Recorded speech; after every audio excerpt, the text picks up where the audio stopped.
Captain Jake Morrison stared at the sensor readings on his screen. The numbers made no sense. He rubbed his eyes and looked again, but the data remained the same. 300 massive objects were moving through space toward Earth, and they were bigger than anything humanity had ever built. "Run the scan again," Jake told his second-in-command at Luna Station.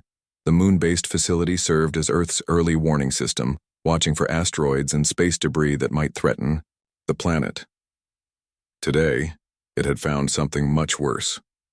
Lieutenant Ben Clark worked at his console, fingers flying over the controls. "Same readings, Captain. 300 contacts, each one roughly the size of Manhattan. They're moving in perfect formation at about half the speed of light." Jake felt his stomach drop. No human ship could travel that fast. Hell, no human ship was even close to that size. The largest vessel in Earth's fleet was the defense cruiser Atlanta, and it was tiny compared to these approaching giants. "Distance?" Jake asked, though he dreaded the answer. "They'll reach the outer edge of our solar system in 72 hours, Ben replied. His voice was steady, but Jake could see the fear in the younger man's eyes. Jake picked up the secure communication device that connected him directly to Earth Defense Command. The call would wake up people in the middle of the night, but this couldn't wait. Colonel Lisa Barnes answered on the second ring. "This better be good, Morrison." "Ma'am, we have a situation. I'm sending you the sensor data now, but you need to see this immediately. We have 300 unknown contacts approaching Earth. They're massive, and they're moving faster than anything we've ever seen." There was silence on the other end of the line. Jake could hear Lisa typing on her keyboard, pulling up the data he had just transmitted. "Jesus Christ," she whispered. "Are you sure about these readings?" "We've checked them 3 times, ma'am. The computers aren't malfunctioning. Whatever's coming our way, it's real, and it's big. I'm calling an emergency meeting. Get down here as fast as you can." 2 hours later, Jake sat in a conference room deep beneath the Pentagon. The room was filled with Earth's top military leaders, scientists, and government officials. President Carter himself was there, looking tired but alert. Dr. Alex Turner, Earth's leading expert on the possibility of alien life, stood at the front of the room with a large screen behind him. The screen showed a computer model of the approaching objects. "Based on the sensor data from Luna Station, we're dealing with ships," Dr. Turner said. "The formation is too perfect to be natural, and they're decelerating as they approach our solar system. Someone or something is controlling them." General Pete Collins, head of Earth's military forces, leaned forward in his chair. "How big are we talking about here, Doc?"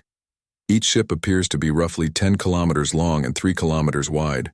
For comparison, our largest military vessel is less than 2 kilometers long. These things are floating cities." The room fell silent. Everyone was doing the math in their heads. Earth's entire space fleet consisted of maybe 50 ships, and most of those were small patrol vessels designed to handle pirates and smugglers. Against 300 massive alien warships, humanity didn't stand a chance. Dr. Karen Lewis, a physicist who worked on classified defense projects, raised her hand. "Have we tried to communicate with them?" "We've been broadcasting on all frequencies since we detected them," Alex replied. No response, but we have picked up some of their communications. He pressed a button, and the room filled with strange, harsh sounds. The alien language was full of clicks, hisses, and growls. It sounded like nothing human. "We've been working on translation, but it's slow going. What we can tell is that they're definitely talking about Earth, and the tone doesn't sound friendly." Commander Nick Phillips, who ran Earth's orbital defense platforms, stood up. "What kind of weapons do our satellites show?" "That's the bad news," Alex said. "Each ship has energy signatures that suggest weapons powerful enough to crack a planet. Our orbital defenses wouldn't even slow them down." President Carter spoke for the first time since the meeting began. "What are our options?" General Collins looked grim. "Honestly, sir, we don't have many. We could try to evacuate the major cities, but there's nowhere to run. We could attempt a first strike, but our weapons probably can't even penetrate their shields. Or we surrender and hope they're feeling merciful." "Surrender is not an option," the president said firmly. "There has to be something we can do." Dr. Turner cleared his throat. "There is one more thing. We've managed to translate a few words from their communications. They call themselves Draconians, and they refer to us as softskins and ground crawlers. They seem to think we're primitive. Well, compared to them, we are, Nick said bitterly. Maybe, Alex continued. But they're also being incredibly arrogant. They're not even trying to hide their approach. They're broadcasting their location and intentions openly. It's like they don't consider us a threat at all. Jake had been quiet during most of the meeting, but now he spoke up. What if we let them think that? Everyone turned to look at him. What do you mean? Lisa asked. What if we let them believe we're helpless? Don't put up any resistance when they arrive. Let them get comfortable. Let their guard down. Maybe we can find a weakness we can exploit. General Collins shook his head. It's a long shot, Morrison, and it means letting them land on Earth. Once they're in our atmosphere, they could wipe out every major city in minutes. They could do that from space, too, Jake pointed out. At least this way we might learn something about them. Dr. Lewis suddenly perked up. Actually, that might not be as crazy as it sounds. I've been working on some projects that might be relevant here. If we can get them close to Earth, really close, there might be some options. What kind of options? The president asked. Karen hesitated. I can't go into details in an open meeting, but Earth has some unique properties that other planets don't have. Properties that might work in our favor. The room buzzed with whispered conversations. Jake could see hope starting to replace despair on some faces. How long do we have? President Carter asked. 68 hours until they reach the outer planets, Jake replied. Maybe another day or two after that before they get to Earth. The president stood up. Then we use every minute we have. Dr. Lewis, I want to know about these special properties. General Collins, prepare our forces, but don't show our hand too early. And someone get me a direct line to every world leader. If we're going down together. As the meeting broke up, Jake felt a strange mix of fear and determination. Humanity had never faced anything like this before, but they weren't going to give up without a fight. The Draconians might think humans were primitive, but they were about to learn that sometimes the most dangerous enemy is the one you underestimate. The next morning, panic spread across Earth like wildfire. Despite government attempts to control the news, word of the alien fleet had leaked. People flooded the streets, some heading for the hills, others gathering in churches and temples to pray. The stock markets crashed within hours of opening. General Pete Collins stood in the underground command center, watching news feeds from around the world. Riots had broken out in several major cities. In others, people simply sat in their homes waiting for the end. Sir, Captain Sue Washington called from her station. We're getting reports that the alien fleet has passed Jupiter. They're definitely slowing down. Pete nodded grimly. The Draconians were taking their time, probably enjoying the fear they were causing. It made sense from a military standpoint. Why waste energy fighting when your enemy might surrender out of terror? Dr. Karen Lewis hurried into the command center, carrying a briefcase full of classified documents. She had barely slept in the past 2 days, working frantically to prepare Earth's secret defense. General, I need to brief you on Project Deep Shield, she said, setting the briefcase on the table. Sir, this is beyond top secret. Only a handful of people even know it exists. Pete gathered his senior staff around the table. Captain Sue Washington, Commander Nick Phillips, and Colonel Lisa Barnes formed a small circle as Karen opened the briefcase. For the past 20 years, the government has been building a network of installations around the globe, Karen began. Officially, they're research facilities, power plants, and communication centers. In reality, they're components of a planetary defense system. She pulled out a map covered in red dots. The dots were scattered across every continent, with concentrations near major cities and geological features. Each installation contains a powerful electromagnetic field generator, Karen continued. When activated together, they create a specific frequency pattern that resonates with Earth's natural magnetic field. Nick leaned forward, studying the map. What's it supposed to defend against nuclear missiles? Originally, it was designed to protect against solar flares and cosmic radiation that could knock out our electronics. But during testing, we discovered something interesting. The field has unusual effects on certain types of biological neural networks. Sue looked confused. You mean it affects brains? Not human brains. Our nervous systems operate on different frequencies, but we tested it on various animals, and some species with different neural structures showed interesting reactions. Reptiles were particularly affected. Pete felt a chill run down his spine. The Draconians are reptilian. Exactly. And based on the intercepted communications, they use cybernetic implants that interface directly with their nervous systems. If their technology is integrated with their biology the way our analysis suggests, they might be vulnerable to the field. Lisa stepped closer to the map. What kind of vulnerable? Disorientation, confusion, possibly complete neural shutdown. The implants would malfunction, and their ship's systems might stop responding to their commands. Pete stared at the map, hope growing in his chest for the first time since this nightmare began. How close do they need to be for this to work? That's the problem, Karen admitted. They need to be inside Earth's atmosphere. The field doesn't extend very far into space. We'd have to let them land. The room fell silent. Everyone understood what that meant.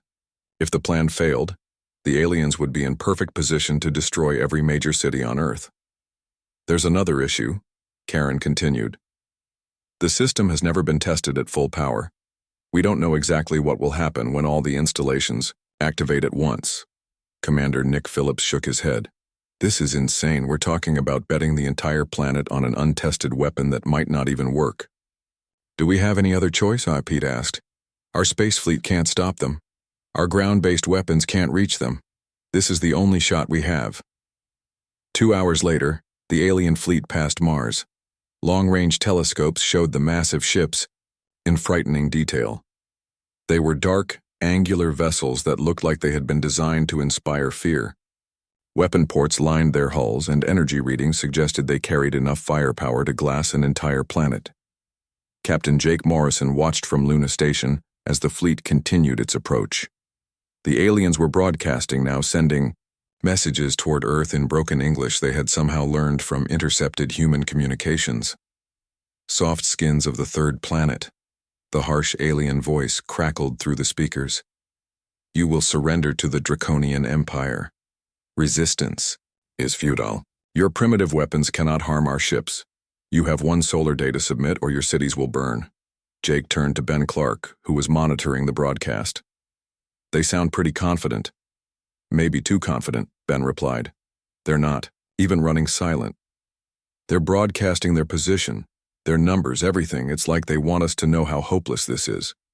Meanwhile, Dr. Alex Turner was working frantically in his laboratory, trying to learn more about Draconian biology from their communications.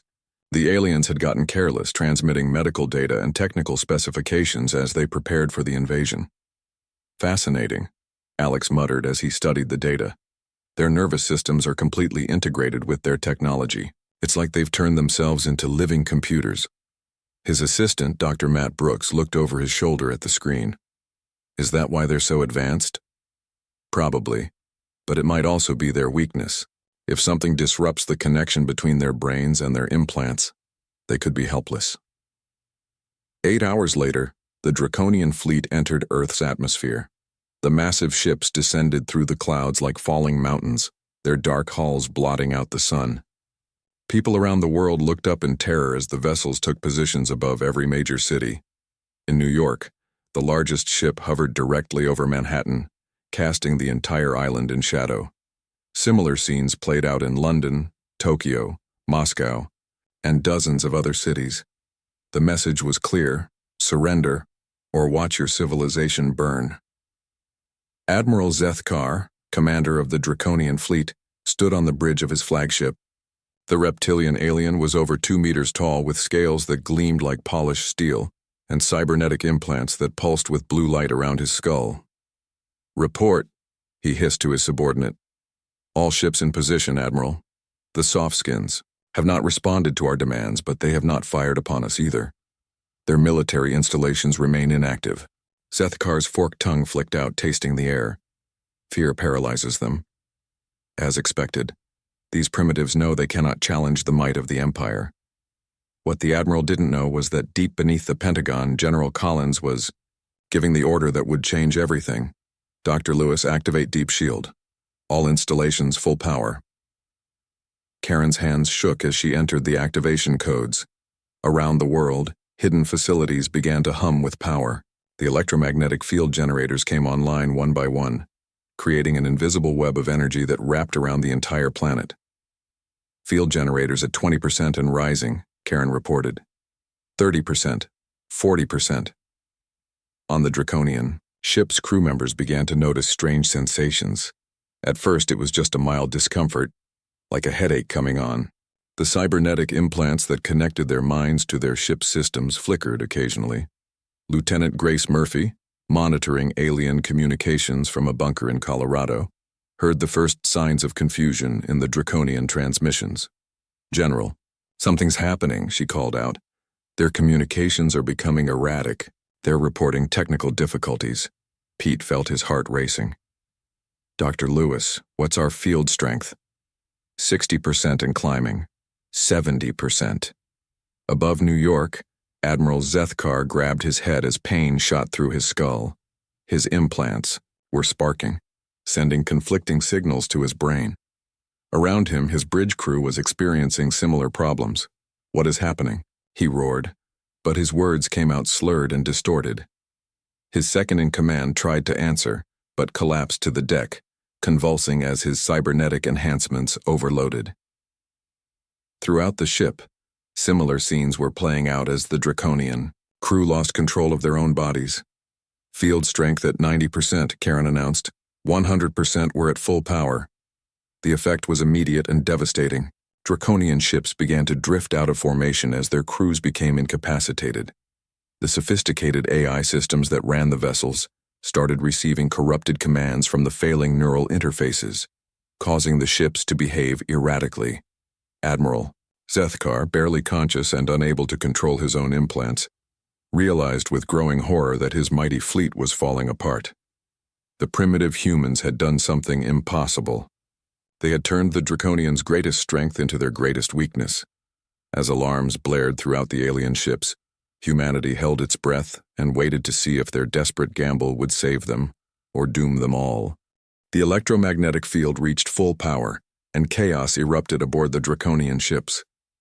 Admiral Zethkar writhed on the floor of his bridge, his cybernetic implants sparking and smoking. The neural connections that had once made him a perfect fusion of flesh and machine were now tearing his mind apart. Around him, his crew suffered the same fate.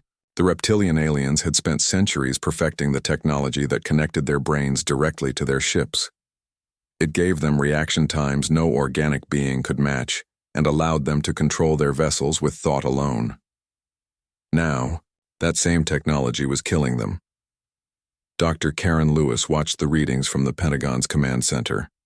The electromagnetic field was holding steady at maximum power, but something unexpected was happening.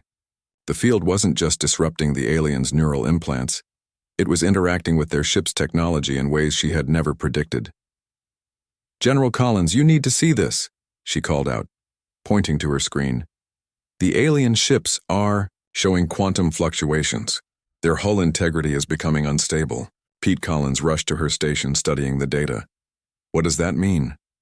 "I'm not sure. The field is affecting their ships at a molecular level. It's like their entire fleet is starting to phase out of normal space." Meanwhile, Major Amy Bell led a team of soldiers through the Nevada desert toward a Draconian ship that had crashed nearby. The massive vessel had lost power and fallen from the sky like a stone, leaving a crater half a mile wide. "Stay alert," Amy warned her team as they approached the wreckage. "We don't know if any of them are still alive in there." The ship's hull was split open, revealing corridors filled with strange technology. Emergency lights flickered weakly, casting eerie shadows on the walls. Amy's team moved carefully through the vessel, their weapons ready. They found the first Draconian crew member in what appeared to be an engine room. The alien was unconscious, his reptilian features twisted, in pain. Cybernetic implants covered half his head, but they were dark and lifeless now.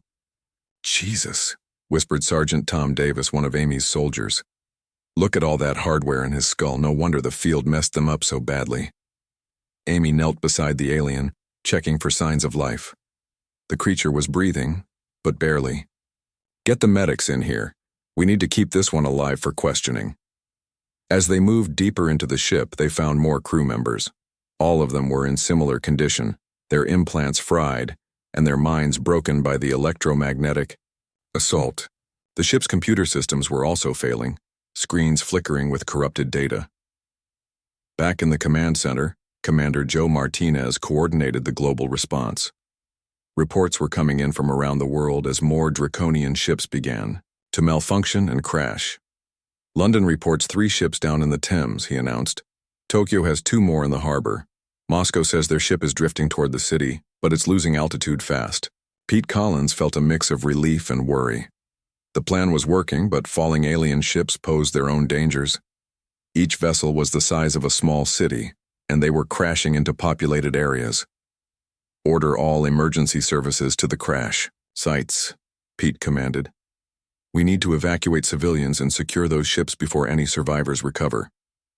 Dr. Alex Turner was studying the alien technology they had recovered from the crashed vessels. The Draconian computers contained vast amounts of data, but most of it was corrupted by the electromagnetic field. "This is incredible," Alex said to his assistant, Dr. Matt Brooks. "Their entire civilization is built around the integration of organic and artificial intelligence. Every Draconian from birth has implants that connect them to their technology."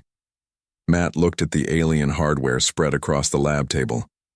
"So when we disrupted that connection, we basically severed them from everything they depend on to function." "Exactly. It would be like suddenly cutting off a human's ability to use their hands or eyes. They're completely helpless without their technological interfaces." Meanwhile, Captain Dan Foster piloted a stealth reconnaissance aircraft through the chaos above New York City. Admiral Zethkar's flagship was still hovering over Manhattan, but it was clearly in distress. The massive ship was listing to one side, and parts of its hull were flickering in and out of visibility. "Command, this is Foster," Dan reported over his radio. "The big ship over New York is doing something strange. It's becoming transparent in places, like it's not completely there anymore." Dr. Karen Lewis heard the report and felt her blood run cold. She had feared something like this might happen. The electromagnetic field was interacting with the alien space-time manipulation technology in unpredictable ways. "General, we have a problem," she told Pete Collins. "The Draconian ships use some kind of dimensional technology for faster-than-light travel. Our field is causing that technology to malfunction." "What does that mean for us?" Pete asked. "I'm not sure. The ships might be getting pulled into another dimension, or they might be stuck between dimensions. Either way, it's not something we planned for." Above cities around the world, the Draconian fleet was becoming increasingly unstable.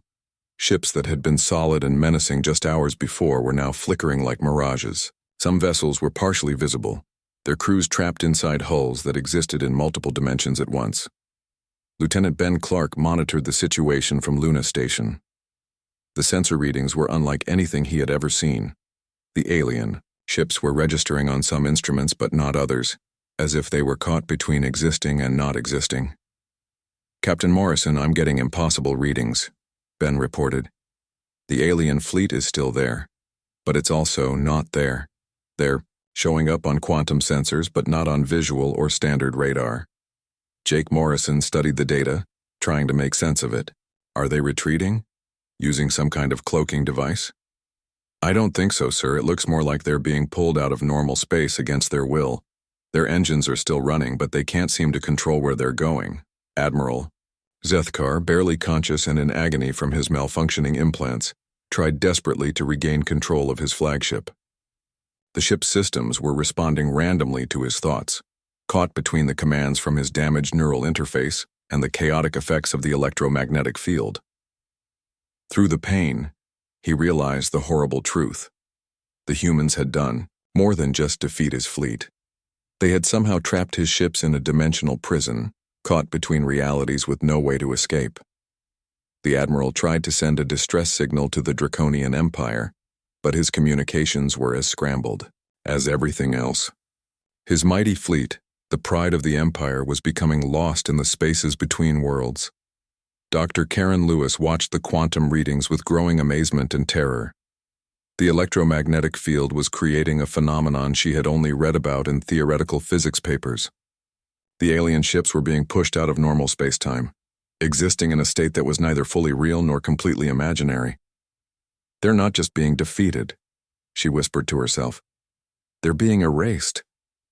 Around the world, people watched in wonder as the massive alien ships became more and more transparent.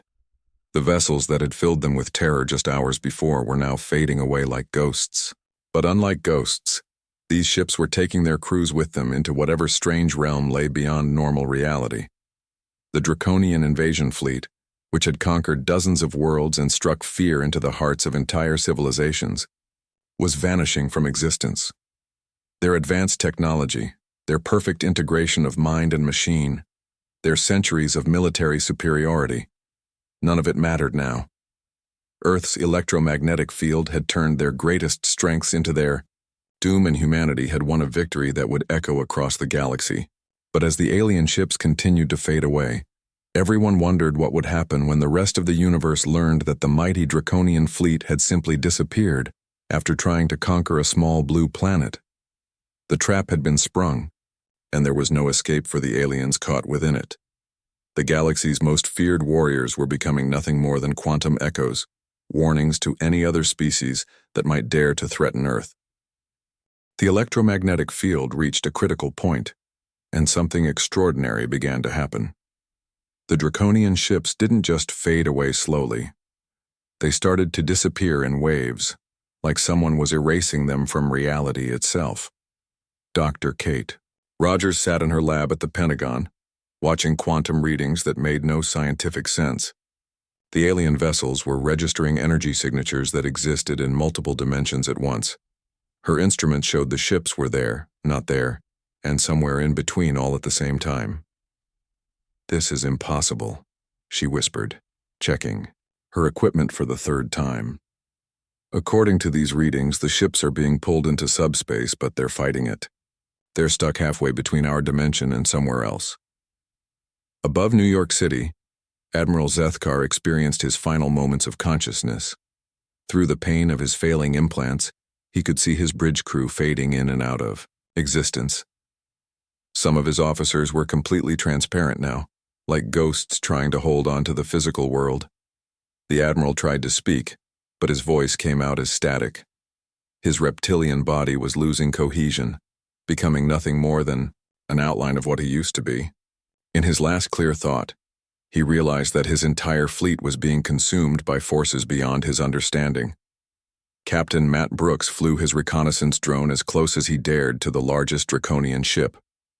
Through his camera feed, he watched the massive vessel slowly become transparent. It was still there, but he could see through it to the buildings below. "Command, this is Brooks," he radioed back to base. "The flagship is almost completely see-through now. I can make out the crew inside, but they look like they're made of smoke. They're moving around, but they can't seem to touch anything solid." "Doctor." Karen Lewis heard the report and felt a chill run down her spine. The electromagnetic field was creating a phenomenon that went far beyond anything she had imagined. The aliens weren't just being defeated. They were being erased from existence itself. "General Collins, we need to consider shutting down the field," she said urgently. "This is going beyond what we planned. We might be creating a permanent rift in space-time." Pete Collins watched the screen showing alien ships fading away around the world. Part of him wanted to stop the process, but another part knew they couldn't take any chances. If even one ship survived, it could call for reinforcements. "Keep the field running," he ordered. "We finish this now." Meanwhile, Lieutenant Grace Murphy monitored communications from her bunker in Colorado. She was picking up fragments of Draconian transmissions, but they were getting weaker and more distorted by the minute. "The aliens are trying to send distress signals," she reported. "But the messages are breaking up. It sounds like they're calling for help, but I don't think anyone can hear them anymore." The quantum effects were spreading beyond just the ships. The space around each vessel was becoming unstable, creating pockets where the laws of physics worked differently. Birds flying too close to the alien craft simply vanished. Rain falling on the ships passed right through them, as if they weren't there. Dr. Alex Turner studied readings from sensors placed around the crash sites. The fallen Draconian vessels were also fading away, taking pieces of the ground beneath them into whatever dimension they were being pulled toward. It's like reality is being edited, he told his team. The ships and everything they touch are being written out of existence. But it's not destruction. It's something else entirely. Above London, Captain Dan Foster watched 3 Draconian cruisers become so transparent they were barely visible. The ships were still moving, but they moved like objects underwater, slow and dreamlike. Their weapons were trying to fire, but the energy beams passed harmlessly through buildings and people. They're trying to fight back, Dan observed, but they can't affect anything in our dimension anymore. They're like prisoners behind glass that only works one way. The process was accelerating. Ships that had been partially visible just minutes before were now completely transparent. The only way to know they were still there was through specialized quantum sensors that could detect their dimensional signatures. Admiral Zethkar made one final attempt to regain control of his flagship. With tremendous effort, he managed to activate the ship's emergency dimensional drive, hoping to escape back to normal space. But the electromagnetic field had too strong a hold on his vessel. Instead of escaping, the dimensional drive backfired spectacularly. The ship began to stretch and distort, pulled in multiple directions by competing forces. Parts of the vessel existed in the past while other parts were being dragged into possible futures. Dr. Kate Rogers watched in amazement as her instruments detected temporal anomalies around the alien ships. General, we are not just dealing with dimensional displacement anymore. Some of these vessels are being scattered across time itself. Commander Joe Martinez coordinated reports from around the globe. The pattern was the same everywhere. The Draconian ships were fading away, becoming transparent, then disappearing entirely. But they weren't really gone. Sensitive equipment could still detect their presence like echoes of something that used to exist. All major population centers reporting the same phenomenon, Joe announced. The alien ships are vanishing, but they're leaving behind quantum shadows. It's like they're trapped in a parallel version of our reality. Above Tokyo, the last visible Draconian vessel flickered one final time and disappeared completely. The massive ship that had terrified millions of people simply ceased to be visible to human eyes. But Captain Sue Washington, monitoring from a nearby aircraft, could still detect strange energy patterns where the ship had been. It's still there, she reported. I can't see it, but my instruments show something massive occupying that space. It's like it exists in a reality next to ours, but not quite touching it. The electromagnetic field had achieved something that no weapon in galactic history had ever accomplished. Instead of destroying the Draconian fleet, it had banished them to a prison between dimensions. The ships and their crews still existed, but they were trapped in a space where they could observe but never again interact with the physical universe. Dr. Karen Lewis realized the full scope of what had happened. They're not dead, and they're not gone, she explained to the gathered military leaders. They're caught between realities. They can see us, but they can't touch us. They exist in a dimension where they're forever trapped, watching but never able to affect anything again. Implications were staggering. Earth had not just defeated the most powerful military force in the galaxy. It had made them disappear so completely that other alien civilizations would have no idea what had happened to them. From the perspective of the rest of the universe, 300 Draconian warships had simply vanished without a trace after, approaching a small blue planet. There would be no wreckage to study, no survivors to interview, no evidence of what had caused their disappearance. As the last quantum echoes faded from Earth's instruments, the planet found itself alone again. But now it carried a secret that would change humanity's place in the galaxy forever. They had become the species that could make entire fleets disappear, and no one would ever know how they had done it. The Draconian Empire would eventually send scouts to investigate, but they would find nothing. Earth would appear to be exactly what it had always seemed, a primitive world with primitive technology. The terrible truth of what lay hidden beneath its surface would remain humanity's greatest secret and their ultimate protection against any future threats from the stars. 3 weeks after the Draconian fleet vanished, Earth was still trying to understand what had happened. The electromagnetic field generators remained active, but at low power. Dr. Karen Lewis and her team worked around the clock to study the quantum echoes left behind by the disappeared ships. The readings are stable, Karen reported to General Pete Collins during their daily briefing. The alien vessels are definitely still there, but they're locked in a parallel dimension. They can't get back to our reality and we can't reach them either. Pete nodded, but his mind was on bigger concerns. What happens when the rest of their empire comes looking for them? That question was about to be answered. In the depths of space, a small Draconian scout ship approached the solar system.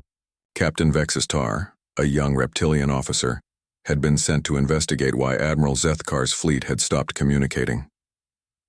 Entering the third planet system now, Vextar reported to his superiors via long-range transmission. No sign of the fleet on any sensors. The planet appears unchanged from our initial surveys. Dr. Alex Turner detected the scout ship's approach from Luna Station. We have a single alien vessel entering the system, he informed Earth Defense Command. It's much smaller than the invasion fleet, probably just 1 or 2 crew members. General, Collins made a quick decision. Let it approach. We need to see how they react to finding nothing here. Captain Vextar scanned the Earth system thoroughly, his confusion growing by the minute.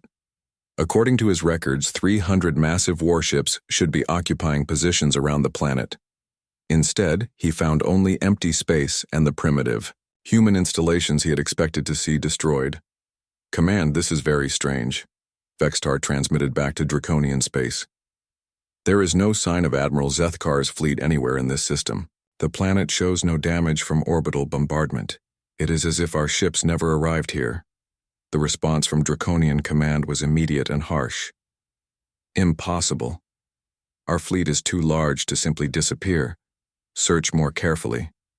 For 2 days, Vextar conducted the most thorough scan of his career. He checked every planet, every moon, every asteroid in the solar system. He found absolutely no trace of the missing fleet. The 300 warships had vanished as completely as if they had never existed. Meanwhile, on Earth, Dr. Kate Rogers made a disturbing discovery. Her quantum sensors were detecting new signals from the dimensional prison where the Draconian fleet was trapped. They're trying to communicate, she told the assembled scientists and military leaders. The trapped aliens are somehow sending messages to their scout ship, but the signals are too weak to reach normal space. Commander Nick Phillips studied the readings. Can the scout ship hear them? I don't think so. The messages are fragmenting as they cross dimensional barriers. At best, the scout might pick up some random static. Indeed, Captain Vexistar was detecting strange electromagnetic disturbances around Earth, but his equipment couldn't make sense of them. To him, they appeared to be natural phenomena, perhaps caused by the planet's magnetic field interacting with solar radiation. After a week of fruitless searching, Vextar gave up and returned to Draconian space. His report to the Empire was simple and terrifying. 300 warships and their crews had simply ceased to exist. The news sent shockwaves through the galactic community. The Draconian Empire had been the dominant military power for centuries. Their fleets had conquered world after world with ruthless efficiency. The idea that an entire invasion force could vanish without a trace was beyond comprehension. Ambassador Kleeth of the Centauri Federation received the news during a diplomatic meeting on the neutral world of Gamma Station. The insectoid alien's compound eyes widened in disbelief as she processed the information. An entire Draconian fleet? Gone? She chittered to her aide. This is either the greatest military disaster in galactic history, or something far more mysterious is happening. Word spread quickly through the interstellar communication networks. On trading stations and diplomatic outposts throughout the galaxy, aliens whispered about the fate of the missing fleet. Some believed the Draconians were lying to cover up a humiliating defeat. Others suspected the humans had secret weapons, beyond anything previously imagined. Dr. Alex Turner worked with Earth's new Interstellar Communication Division to monitor these alien conversations. The translations were rough, but the message was clear. The galaxy was afraid. They're calling us the Ghost World, Alex reported to President Carter. Some species think we're cursed. Others believe we have technology that can erase entire fleets from existence. President Carter leaned back in his chair, considering the implications. Maybe we should let them think that. Commander Sarah Hill was promoted to head Earth's new Galactic Defense Initiative. Her first mission was to make contact with other alien civilizations, but not as the primitive species everyone expected Earth to be. We're going to reveal ourselves to the galaxy, Sarah explained to her team. But we're going to do it on our terms. We're not helpless primitives begging for acceptance. We're the species that made the Draconian Empire's greatest fleet disappear. The first official contact came 6 months later. A diplomatic vessel from the Galactic Council approached Earth cautiously, broadcasting peaceful intentions on all frequencies. Captain Tony Clark, piloting humanity's newest starship, the Enterprise, met them at the edge of the solar system. "Welcome to human space," Tony transmitted to the alien diplomats. "We've been expecting you." The alien ambassador, a crystalline being named Shardle, was visibly nervous as his ship approached Earth. Every species in the galaxy had heard the stories by now. The small blue planet where mighty fleets went to die. "We come seeking answers," Shardle transmitted carefully. "The Draconian fleet that came to your world. What became of them?" Tony's response was deliberately vague. "They learned that Earth is not as defenseless as it appears. We suggest other civilizations remember this lesson." Dr. Karen Lewis monitored the conversation from Earth's surface. The truth about the electromagnetic field and the dimensional prison remained humanity's greatest secret. As far as the galaxy knew, Earth simply had the power to make entire fleets vanish without explanation. The implications were staggering. No alien civilization would dare attempt another invasion, not knowing what mysterious force had destroyed the Draconians. Earth had achieved something every species dreamed of: perfect deterrence without revealing their methods. In the months that followed, alien trade delegations began arriving at Earth. They came not as conquerors or superior beings, but as equals, seeking friendship with a species that had proven itself capable of impossible feats. The Draconian Empire, meanwhile, suffered a complete collapse of confidence. Their military had been their only source of power, and the mysterious loss of their greatest fleet had shattered their reputation. Rebellions broke out on conquered worlds, and other empires began to challenge Draconian authority. General Pete Collins watched the galactic situation reports with satisfaction. "Without firing a shot or killing a single alien, we've become one of the most feared species in the galaxy." But in the quantum shadows around Earth, the trapped Draconian fleet continued to exist in their dimensional prison. Admiral Zethkar and his crews could see everything happening in normal space, but they could never again touch or influence it. They had become eternal witnesses to humanity's rise to galactic prominence. Sometimes, late at night, Dr. Kate Rogers would check her instruments and detect faint signals from the dimensional barrier. The trapped aliens were still trying to warn their empire about Earth's true nature, but their messages would never reach normal space. They had become living proof that some secrets were meant to stay hidden, and that sometimes the most powerful weapon was the one nobody understood. Earth had not just survived first contact with a hostile alien empire.